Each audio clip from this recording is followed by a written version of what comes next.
آج کل ہمارے ملک میں بھی کچھ ایسا ہی ہو رہا ہے۔ ایک تندور والا تھا جو 5 روپے میں روٹی بیچتا تھا۔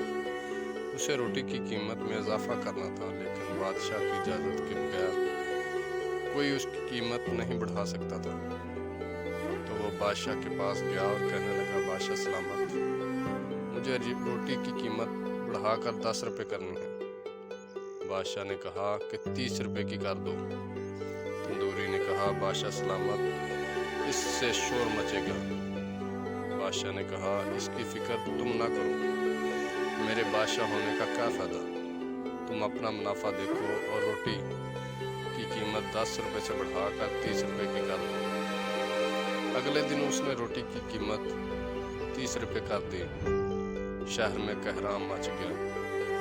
لوگ بادشاہ کے پاس پہنچے اور شکایت کی کہ تندور والا ظلم کر رہا ہے، 10 کی بجائے روٹی 30 روپے کی بیچ رہا ہے۔ بادشاہ نے اپنے سپاہیوں سے کہا کہ میرے دربار میں تندوری کو پیش کرو۔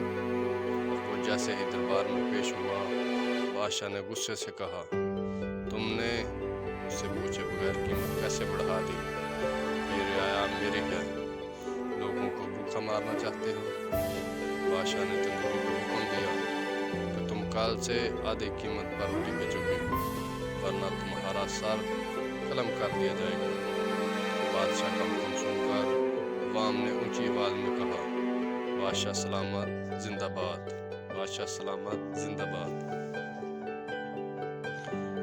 اگلے دن سے 30 کی بجائے روٹی 15 روپے میں بکنے لگی۔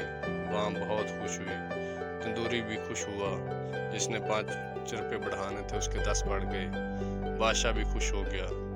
آج کل ہمارے ملک کا بھی کچھ یہی حال ہے، اکٹھا 100 روپیہ بڑھاتے ہیں اور عوام تھوڑا شور مچاتی ہے تو پھر 10 روپے کم کر دیتے ہیں، عوام پھر خوش ہو جاتی ہے۔ اگر آپ دوستوں کو ہماری کہانیاں اچھی لگتی ہیں تو لائک کمنٹ کیا کریں۔ مزید ایسی ویڈیوز دیکھنے کے لیے ہمارے چینل کو سبسکرائب کریں۔ شکریہ۔